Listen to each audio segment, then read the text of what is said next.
Today I'm asking Todd Novosel with NFM Lending some questions that many buyers have about the basics of mortgages. So Todd, the first question that we have is, how would you say is the first step when it comes to a buyer getting pre-approved for a mortgage? Excellent question. First steps will be to have a quick introductory 10 to 15 minute phone call where I can understand your circumstances, what you're trying to do, and then start a loan application. And now, how do you determine how much a buyer can actually borrow? What factors weigh in the most on those? Yeah, so the biggest things that factor into this are going to be the overall debts that appear on their credit report. Things like credit cards, minimum payments, auto loans, student loans, that's a big one. Okay. And then if they currently own a house, their current mortgage, and if they're going to be buying without selling or selling that house in the process. Okay. Now, if they do have a home to sell, what factors determine can they buy a house without selling that home versus, just being able to, or would they have to sell it first? Like, how do you determine who qualifies for that option? Perfect. So biggest thing that's going to go into that is the overall debt ratio. So we're going to take all of those debts, whether they have a house or they don't, and we're going to take all of that, plus then the projected house payment on what they're trying to buy, take that payment, add everything together, and divide by their overall gross monthly income.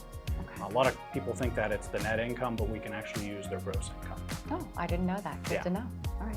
Well, we do have a couple other questions. And can you clarify what's the difference between a pre-qualification and a pre-approval? That's a good one.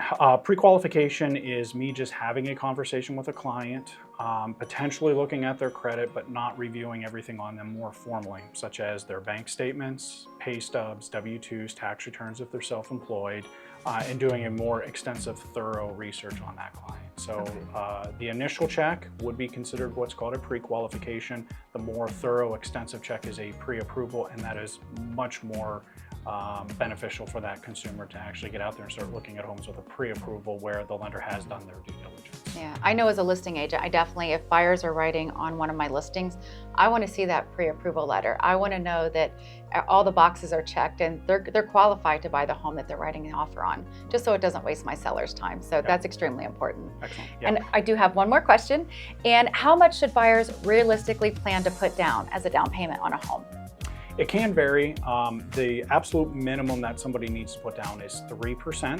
Okay. They do have to be a first-time home buyer to qualify for that option. There are other programs out there with 3.5% to 5% down if they've already owned a home. And then there are a few specialty type loans like a VA loan, which would help a veteran buy a house with zero down. And there's some rural housing options out there with zero down or potentially down payment assistance. Okay. Now, can a first-time home buyer, can they receive gift money for their down payment if they don't have the funds themselves? Yes, absolutely. In fact, anybody that is buying a home can get gift funds from family. So it's a great option to consider. So good job on that. Okay. Well, stay tuned for more mortgage tips, and please feel free to reach out anytime if you have any questions.